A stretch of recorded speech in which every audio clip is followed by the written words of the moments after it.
Do we think episodes get any bigger than this for Brighton and Hove Albion? Crystal Palace in a league game where we're possibly going to upset the fans by playing a rotated team. Otherwise, we maybe could have chucked them in a relegation scrap. But that will all be worth it if we beat Newcastle in the FA Cup semi-final. Can we do it? Well, let's go and find out. Yes, hello and welcome to part 7 of Building Brighton with me, Daniel.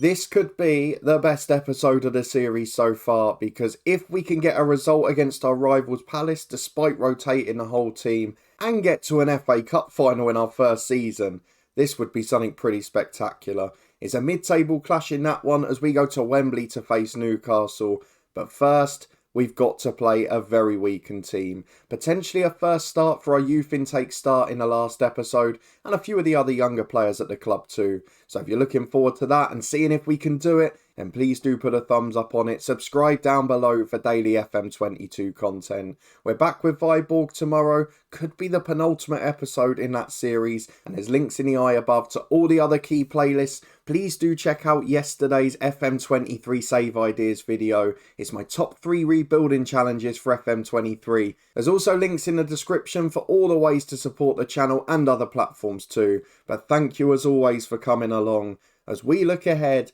to a massive week. And we come into it in pretty mixed form, because for the first time this season, we've had big fixture congestion and we've not coped with it brilliantly, but we've done worse at times this year. So if we go and have a look at our results since you were last here, you were with me for the brilliant victories against Spurs and West Ham. Bit of a bizarre FA Cup quarter-final that was. And since then, a very good draw, an awful defeat, and a very good win. So we drew 1-1 with Arsenal. Karim Adeyemi, of course, getting the second half equaliser. Lost 5-2 at Leeds. That man scored again. And one of the good things to come out of that game was a goal for Evan Ferguson. The youngster looking a real superstar now, and he's going to get another chance today as well. Rodrigo got 4 though. He played us off the park. We then bounced back with our first team against Aston Villa. A really good result. Trossard and Ferguson again. The reason I mention that goal being important is he's continued to deliver. If we have a look at him, he's a really quality young player and he's just starting to show those signs of development. So with a few more games before the end of the season, a first start in the Premier League today, maybe he'll be able to push on to that next level, and he'll have Claridge pushing him in a similar age group too. I have got to say though, despite that positive result, if you look back over this calendar year where we've started to have midweek games, particularly with the FA Cup run, it has exposed how weak our squad depth is. We've even seen it in the earlier rounds of the FA Cup where we've had to bring on the superstars to save the game. So that is the biggest thing this summer. Maybe rather than trying to find those 20 million players, depending on what budget we get, maybe we need to look for another 5 or 6 Chris Mephams. So we've got a good squad as our backup if need be. But let me know your thoughts on that down in the comments as we head in to Crystal Palace. Normally the biggest game of the season, but today it's going to have to go on the back burner. We need to save our first 11 for Saturday or Sunday, whenever it kicks off. It is Saturday. If it had been Sunday, we might have got away with it.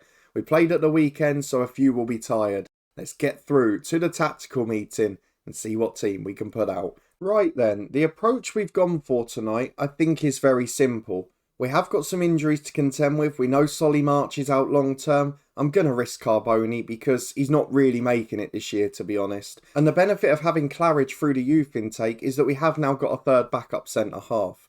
There's a little bit of juggling because of that March injury though. Alzate, he's gone out to left wing back, which he's okay at, I guess. And then Danny Welbeck comes into the number 10 role behind Evan Ferguson. So our team in full. Robert Sanchez, the only first teamer in the starting lineup. Claridge, Mepham and a one-leg Carboni, the back 3. Fredericks and Alzate, the wing-backs, with Mwepu and Murder as centre midfield. Of course, Caicedo is another one of those not available today. Gross and Welbeck, the 2 number 10s, with Evan Ferguson up front. If we're chasing the game late on, we can chuck Welbeck up into a front 2. We've also got the likes of Adeyemi, McAllister, Cucurella and a couple of centre-halves, depending on the game situation off the bench.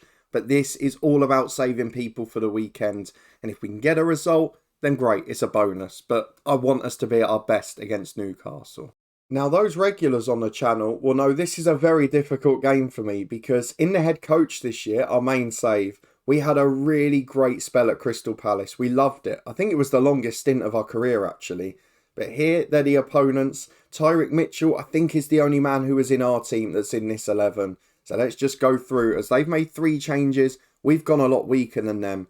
But I just hope that the lads will rise to the occasion. At home, fans on board. Fingers crossed it can take these up a level. Because when we played similar teams to this in the FA Cup for the starting lineup, we've not really looked good at all, have we? Into the first half we go. Please, just let us keep a draw, as it's an early Palace corner to the back stick. Chiati and Edouard up.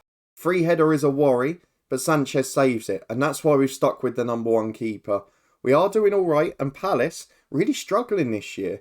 I wonder if they go down, if we could nick a couple of players perhaps, but not to be at the moment, as Fredericks finds Mwepu and Gross. Back to Claridge.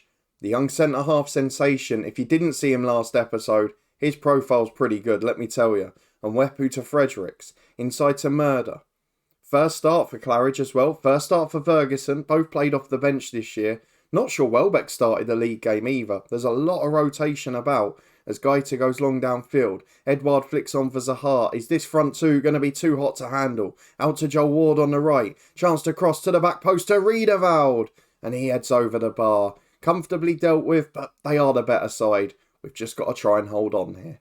As here we are again, the first time we've got possession in their half. Murder getting it from Alzate and finding Carboni. Mepham comes forward and finds Gross. Good switch to Welbeck, who gets in behind. Lovely to see him fit at last, but it's too late to earn a contract. Back to Alzate, the left wing back. He's standing in a position he's not really comfortable in, and he started brilliantly. Welbeck sets it up, really good hold-up play from him. That's what we would have wanted if he'd been fit all year. But as it is, Alzate, unnatural position, but he's making it look pretty good at the moment. First shot on target, first goal, and it's 1-0 Brighton, and we're having tons of the ball. Though we're back in set-piece land at the other end, and it's another free header at the back post. It's a problem we just cannot deal with. I mentioned in the last episode, we've got such a short team by the centre-halves. And here, we've probably got an even smaller one. Jacob Murder is 6'2" in centre midfield, but everyone else is quite short. And it does make it very difficult for us. We're going to tell the lads to keep it going. Worryingly got no reaction at all. And Palace are straight on the front foot. If they start to attack, we will drop to a balanced mentality. As Zaha gets it on the left to Hughes. Through to Zaha again. Probably scores from here. And he does. That is so easy. Claridge and Fredericks. Look, they've never started a game together before. But it's been found out. 1-1, Palace are level. And we've got to try and hold on to this. And here we are, playing out from the back, rather dangerously, I'd say. Mepham back to Sanchez, and he goes wide to Steven Alzate. The unsung hero of the match so far to Murder. And Carboni, who probably won't do much longer. But we're drifting into the territory now, where I think we can bring on our first teamers and them still be fit in 3 days, as Murder finds Welbeck. Drop really deep there to find Alzate. He's got 2 options behind him, Murder's one of them. Into Welbeck, and Alzate again. Lovely triangles, but going absolutely nowhere. And Carboni finds Mepham. Do not go back to the goalkeeper. Do not want to go all the way back here. It's a long highlight. It's got to lead to something. Alzate in from the left to Murder, to Welbeck, to Gross. Lovely football, but where is it going? Alzate cuts in. Can he make something happen again? You bet he can. Brilliant ball through to Mwepu. We're going to VAR. There was nothing wrong with that. I'm not sure Mwepu scored a goal for this club yet. But my word, has he delivered at a big moment. Goal awarded, 2-1 Brighton. This would be a little Brucey bonus, wouldn't it? Let's go and get a few of the first teamers on. I've got to say, Welbeck's having a really good game as the number 10. Almost tempted to keep him there for next year. Carboni will get a rest for Lewis Dunk or Adam Webster. Who's played the least minutes? I think Webster. He's going to come on the left side of the defence. We're also going to bring off Pascal Gross, who struggled. Alexis McAllister will come on for him. I think we'll keep them that way round. And then Evan Ferguson, he struggled a bit up front. So let's bring on Karim Adeyemi, shall we? He should strike fear in the defence on the break. And if Palace are going to chase that game late on, there's no one better to have on the counter. Last half an hour, I'm shocking the odds here. I would love it if we could nick a victory in this one. Well, I don't want to speak too soon, but this game does appear to just be petering out. We've got to the 90th minute, there's 4 added on, and we've seen nothing since the goal. So bringing on those 3 first teamers have stifled the opposition, but we have got to worry. Alexis McAllister picked up a knock but feels he can shake it off. I just hope it doesn't affect Saturday, that. What we are going to do is get all the time wasting on and make sure we get this result, because it would probably be one of my best in charge, considering the position we're in, considering how much we've struggled with our backup team this year. This would be one hell of a turn-up. So we're going to put everyone else on defending and supporting duties, just leave Adeyemi up on his own, and then in terms of the rest of it, we are going to time waste all the time, play a little bit more direct if we need to, be disciplined behind the ball, and probably in transition, slow it down, hold our shape, all that other stuff too. We'll push the defensive line back, no space in behind for Wilfried Zaha. We're not going to press their goalkeeper, and I might even drop the wing-backs to full-back. Alzate can't really play there, which is the big issue. So let's tuck Claridge in as a centre midfielder on defence, or a centre defender on defence, sorry. We'll drop back Fredericks and Alzate as well. Try and close those gaps for Wilfried, and we'll even get Sanchez as a sweeper keeper to try and mop up if it comes through. 4 minutes of stoppage time to go. It's 2-1 Brighton. Is it going to be enough to hold on? I think it is, you know. The 4 minutes up, and that last half an hour is so professional. You can see individually it wasn't a great performance, but as a collective, a side with a 16 and 17-year-old starting, a side that is full of backups, many players who haven't started a game this year in the league. That is an incredible effort. 2-1 Brighton against the rivals Palace, and the fans did help them to rise to the occasion. Now we've got a big FA Cup semi-final in 3 days' time. Can we beat Newcastle? Can we get to the showpiece event? We'll be back in a minute to find out. And we're back with a lot of fitness test decisions to make. Carboni and Claridge, both not fit apparently. McAllister not ready for a fitness test, but has recovered from his bruised knee.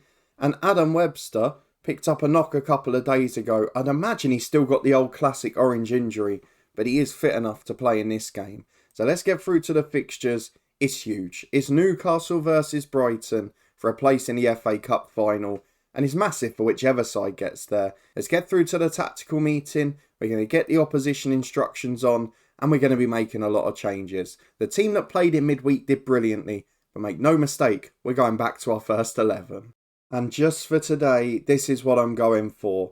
Webster does not make it. Mepham rated similarly, so I'm not too worried about him coming in. We've got McAllister playing number 10 because the backup options aren't anywhere near the standard. And then Welbeck and Fredericks on the bench despite not being fully fit, with Carboni and Claridge missing out.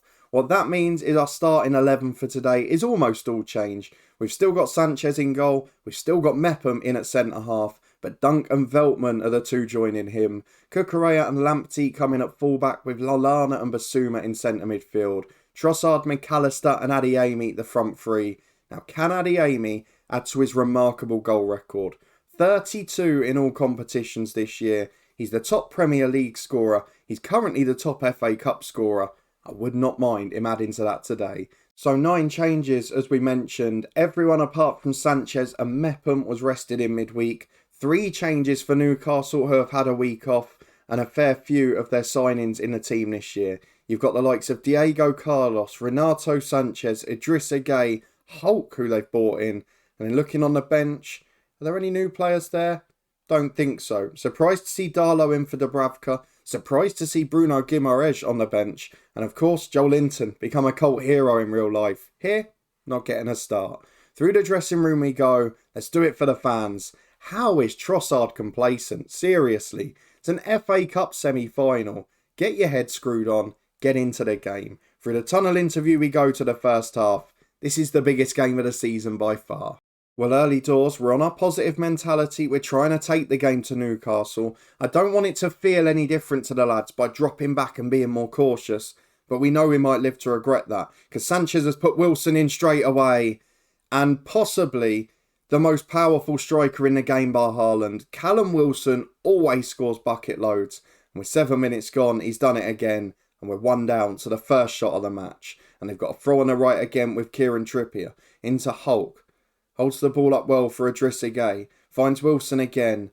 This is going to be a long night, isn't it? St. Maximan. Are we playing into their hands as Trippier's in behind? It might be over already. Cuts it back to Wilson. Great save, Sanchez. We've got to drop to balanced. We're getting murdered on the counter. All Newcastle at the moment. Don't know what Trossard's thinking of his complacency now. Let's encourage these boys. We are slight underdogs, but I'd expect a better performance than this. As Hulk holds the ball up for Sanchez. Looks like they've invested quite well this year as it's into St. Maximan. And he wastes his chance. It's straight at Sanchez. As well to hold on to it too.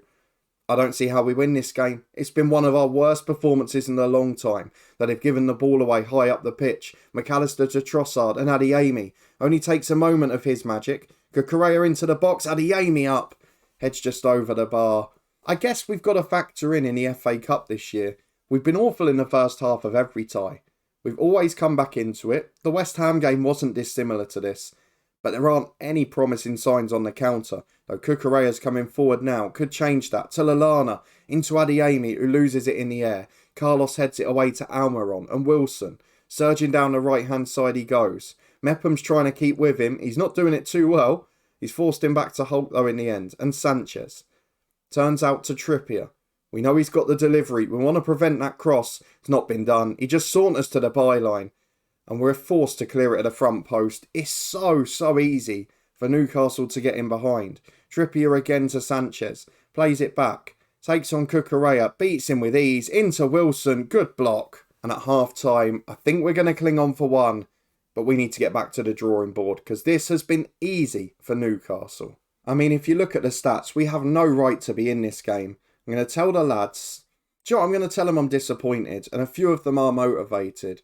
We're only going to give it 10 minutes or so, and then we will need to push on, as it's an early Newcastle corner. Could be game over from the set piece.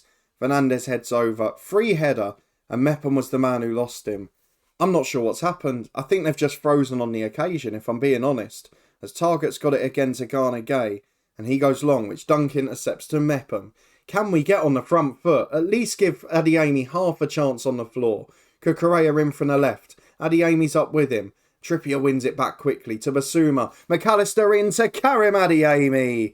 One chance, one goal. The man is a machine. We're going to VAR. He was definitely onside. This is going to stand. And again, we're level against the run of play. Brilliant stuff. What a difference it makes to have a striker. As we're back with Idrissa Gueye from the kickoff to St. Maximan. Please don't concede straight away. We've worked so hard to get back into this. And Lamptey wins it back to Veltman. Is this where the tide turns? This is where we want to start getting forward, putting them under pressure, testing them for the first time in this game. The pressure of the occasion certainly getting the voice, obviously shouting from the touchline too much, as Basuma finds Veltman. To Dunk.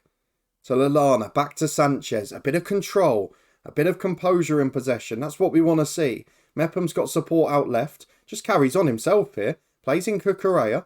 Has support from Adeyemi. Gets in behind. It's 2 in 2 minutes. He's dinked the keeper and put it in with ease.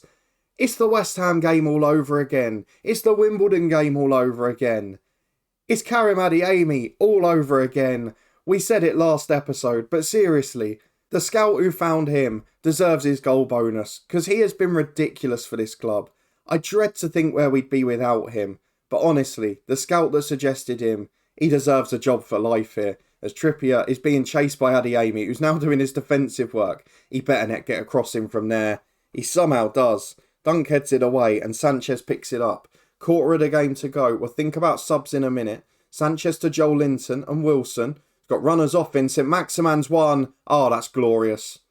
I mean, he shouldn't have been allowed to get the shot away, but it's a wonderful finish. No chance for Robert Sanchez. It's 2-2. And it's game on. It's turning into an FA Cup thriller. Let's go and make some changes because there's tired legs out there. McAllister's the first one because he wasn't really fit. And Pascal Gross, he gives us a set-piece speciality. It's a change worth making and a chance worth taking as it stands. Trossard's having a poor game, as is Lallana. Basuma's nervous and knackered.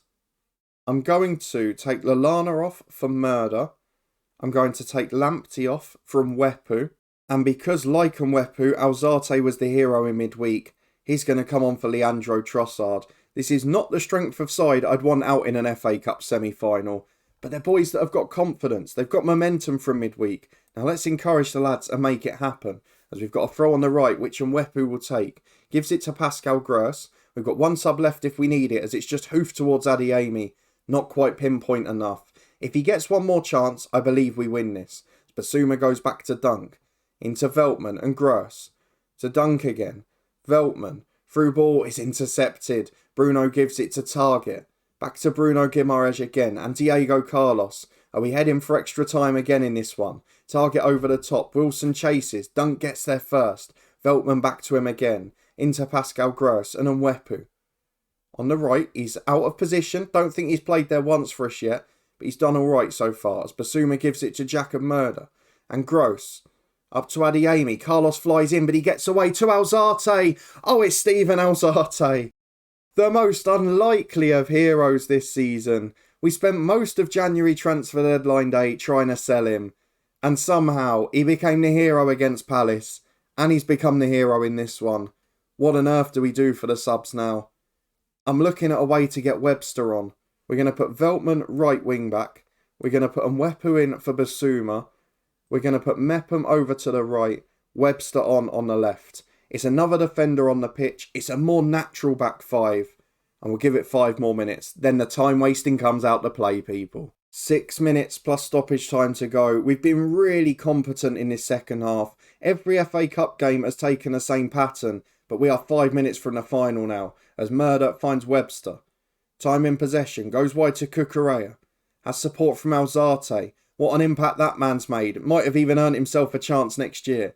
Webster holds it up again. Don't concede possession. Dunk finds Alzate and Mwepu. 2 players that I would desperately have sold in January to raise funds.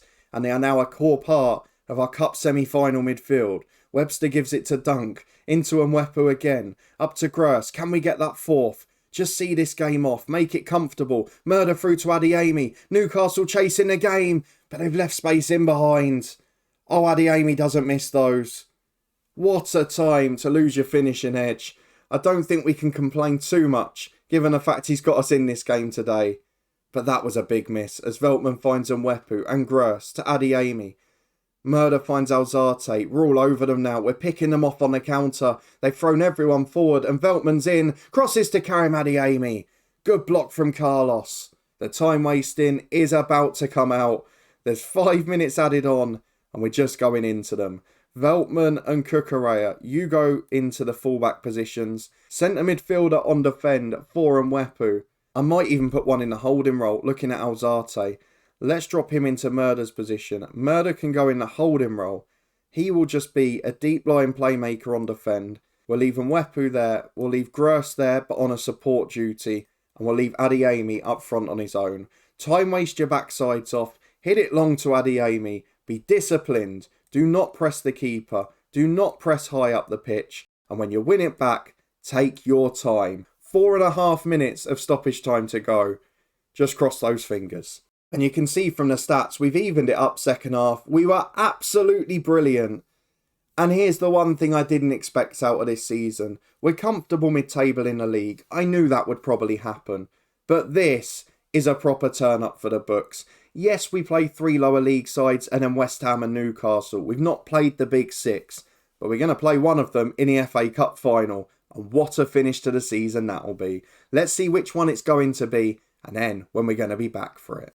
Well, would you look at that? Of the 2 sides we could have faced, I think we've got the one we'd like. We've beaten Spurs on camera last episode and we will be facing them in the FA Cup final. What a week. What a performance, Karim Adeyemi. Is the cup final the last game of the year? Please let it be. Oh, it's not. That's annoying. So we will be back for Spurs in the FA Cup final and the final league game against Everton. What a way to finish the season. What a 2 games. What a week. If you did enjoy it, please do put a thumbs up on it. Let me know in the comments what surprised you most there, because there were some standout moments in that episode. If you want to stay up to date and see how we get on in the final, subscribe and turn that notification bell on. We will be back on Wednesday to see how we get on in that one. In the meantime, Viborg's back tomorrow. You can find that playlist up in the eye above, as well as yesterday's new top 3 episodes. That one contained our top 3 rebuilding jobs for FM23. I hope you enjoy that. I hope it gives you some inspiration for the new game. There's more top 3s with more save ideas up there as well. But a massive thank you for watching. A massive episode has just occurred. And we will be back next time as a result for the FA Cup final.